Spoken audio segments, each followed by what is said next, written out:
Hey there. Hi, how are you doing? Good. How are you, buddy? I'm great. Thank you for agreeing to do this. I know that you have to go in 20 minutes, so I'm going to try to Oh be. no, I'm happy to do it. Can you hear me okay? Yeah, I can hear you fine. Thank you. Okay, good.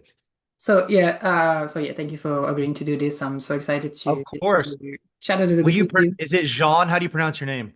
It's Jean, but I think in the Jean. US you might say Jean, but No, we're In gonna French say it's Jean. We're Jean. gonna say it correctly. Thank you. We appreciate it.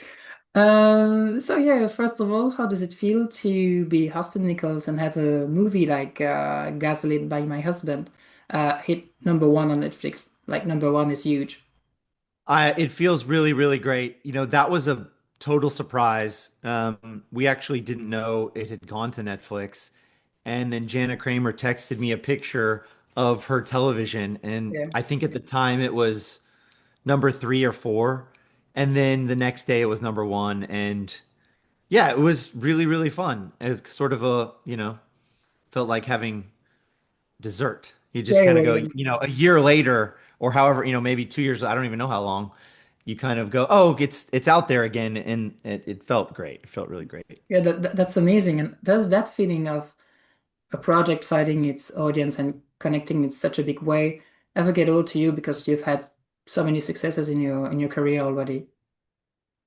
Well, but it's so interesting because even though we've had Netflix and we've had streaming for a long time now, it still seems kind of new for that to happen. Like for something down the line, a year, 2 years, maybe even 10 years later, to have another life. Like One Tree Hill had Hmm. a second life on Netflix and a whole new, generation, a whole new audience found the show. So that's a really cool thing that I think has happened since the advent of the streamer.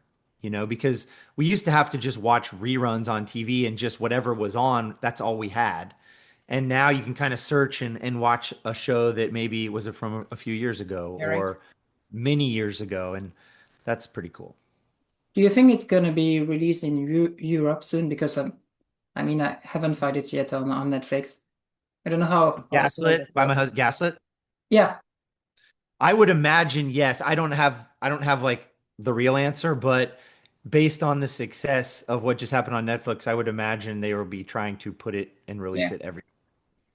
And just around the corner is your new film, The Long Shot, which also marks your debut as a director. So congratulations on that, because that must be incredibly exciting and rewarding for you to step behind the camera.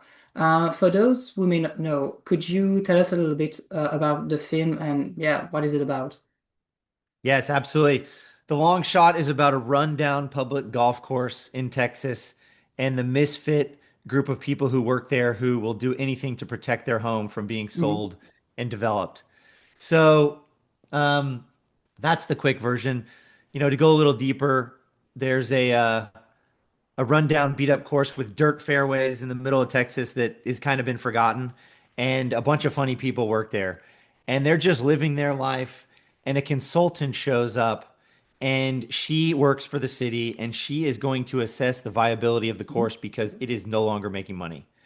What happens is, spoiler alert, if you don't want to know too much, pause here or mute Okay. here. She actually falls in love with the place and falls in love with the town, and our group of misfits take her around town on a field trip. And she actually comes over to our side, and then turns out that there's a tech bro billionaire who's got his eyes on the land to buy it and turn it Mhm. into his tech campus. And our band of misfits will do anything to protect their home, no matter how ridiculous.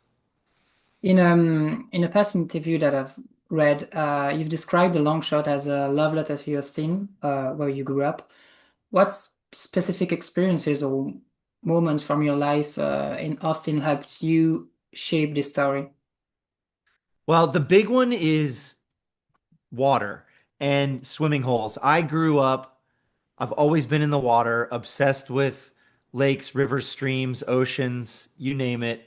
And Austin has a lot of natural springs, which, not everybody knows. And some are really well known and some are more secret. Yeah. And my parents would always take us to these little special swimming holes, little waterfalls, They throw us in the water. They taught us to swim at some of them.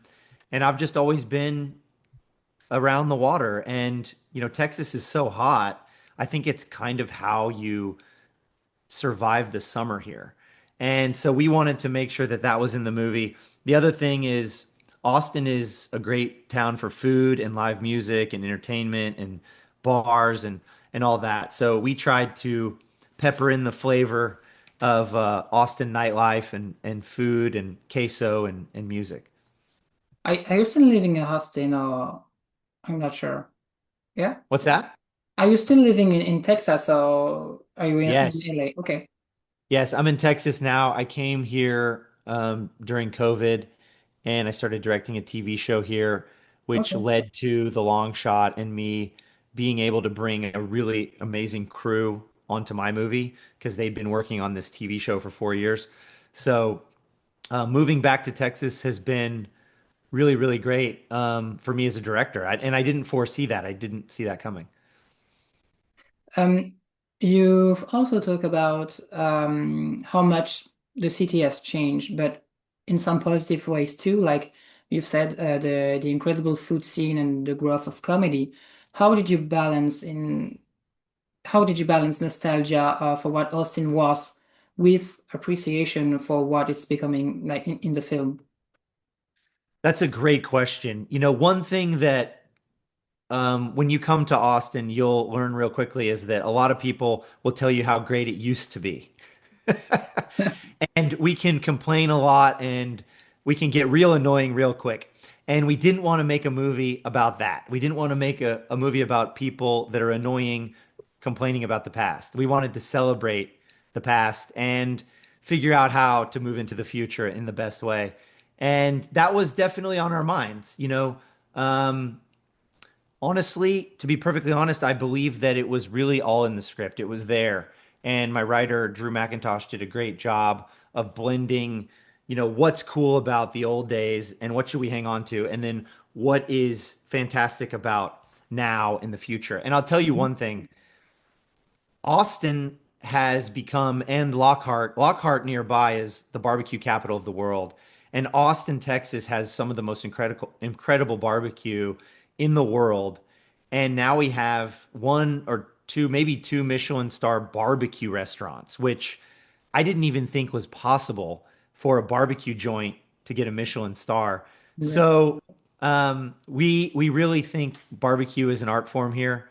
And that's one of the things that I think is fantastic about where we've come is, when I was a kid, we would just drive out to like some dirt lot and get barbecue on a tray, and it was way different. Now barbecue has gotten fancier, and I'm not mad at it at all because I mean, I had barbecue last night and it was fantastic. I sat outside, put my sprinkler on, I was watering the grass, having my barbecue, and it's a good life. Yeah, yeah. Barbecue is great. I wish we could have more of these in Belgium, but it's always raining. So, well, today it's sunny, but Nice. Yeah, we yeah. we don't have that luck.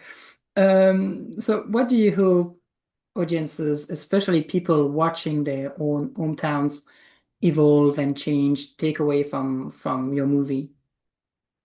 You know, a couple years ago, I did a bike ride through France, and I noticed that there was all these little villages along the river, surrounded by mountains, Hmm. and I really appreciated how the French people hadn't exploited nature too much, and they kept these little villages and these little towns beautiful. And in the United States, we have a tendency to want to build and develop and grow and make money and that's all fine and that's not going to stop. But I do think that there are places worth protecting and not just outdoor spaces. I think there are institutions, there are bars, there are restaurants, there are all kinds of things that gives a city its identity, and it's we shouldn't just let them go the way of the dodo. We shouldn't just let them become extinct simply because Hmm. of money. I think there's ways to protect, our beloved institutions. Okay, I have a slightly deeper question. Okay. Um, Directing, I think, is about making choices, right? And in many ways, like life works the same way too. So even small decisions can completely change our path. Like for example, some people decided years ago to watch One Tree Hill and ended up meeting lifelong friends on social or at conventions, whatever. Um, Looking back, is there a choice that you made, big or small, career related or not, that still surprises you today because of where it led? Um, yes. Honestly, the first thing that jumps to mind is actually One Tree Hill. At the time, I remember when they first started calling my manager, I was not like the show had already been on 5 or 6 years. I was in a headspace of I was looking for something, or I was looking for my own show. I was looking for something else, so something that, could really be mine. And I wasn't in the headspace to go do One Tree Hill. And I said yes to the first season. It was a guest star role, recurring role. I think it was 10 episodes. And then after that, I thought it was going to be done. And then they called and they said series regular. And I was a young man who was resistant to a lot of things my entire life. I was always fighting. I was always like, "Wait, why? Why can't we do this?" And I was kind of in that headspace. And now, looking back, I was so blessed to get the job, to play Julian, to be on that show for as long as I was, to be able to start directing television on that show, to be around that cast and that crew and those writers, to be in North Carolina. It's one of the highlights of my career and my life. It's funny the way things work out. You don't always see it in the moment. Mhm. Sometimes we're stupid and we're blind and we don't get it. And hindsight is 2020. And looking back, you can see all the amazing blessings and all the great things that came from it. But what made you say yes back then? Because you said that you didn't want to do it at first, and I think that you were only doing movies before One Tree Hill. Correct me if I'm wrong. So, like, what made you just say, "Okay, yes, I'll do it"? My team. Okay. My team was very, very smart and more experienced than me, and they said, "This is good. This is a good thing. Go do it." And I listened to them, luckily. Okay, easy. They were great to you. Nostalgia seems more powerful than ever in the industry these days, with so many reboots and reruns and anniversaries happening. Like recently, I don't think you've watched that show, but Hannah Montana was widely celebrated for the show 20th anniversary, I think. And Yeah, uh, and Miley Cyrus even released a song reflecting on a younger self. I listened to it last night, I think. And yeah. that made me wonder, that made me want to ask you today, do you ever think about your younger self? And if so, what would you say to him today? I would say relax and trust the process and try to relinquish control and just kind of go with the flow. Um, they would send me roles and they would send me auditions when I was younger, and I would read a script and I'd go, no, no, no, I want to play that guy. Like that's the interesting Mhm. role. And but that was a waste of time for me. That was me being young and naive and stupid. And the funny thing about being an actor is that there's a lot of people out here looking at your work. Whether you're auditioning, you have something on TV or a movie, they're all looking. And when they see you and they watch you, they they decide where you fit in and where you're going to go, basically. It's sort of this weird collective thing that happens. And lean into that. Like lean into what you're good at, go in that direction of what is working and do it the best you can. And like I said earlier, I was always, fighting and going like, I want to play this role, I want to play Yeah. this role. And yeah, just, jump in the river and go with the flow. Is there a role that you refused to audition for or decline back then that you regret today? Because you said that you were so, I want to do this, I don't want to do Yeah, there's one that hurts. There's a few that hurt, for sure. And then the one I'll mention it was a movie with Lindsay Lohan and Chris Pine.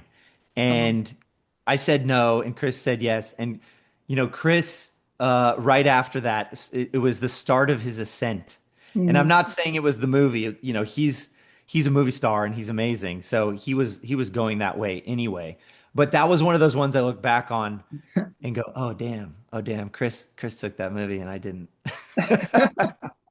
By the way, you still have 5 more years to plan something for the 30th anniversary of One Tree Hill with the cast, because I think that the show and its legacy truly deserve to be celebrated, whether it's through a reunion or maybe a convention or whatever. It doesn't have to be new episodes because I know that it can be difficult to do that, but I do believe that the show deserves a little celebration of its own.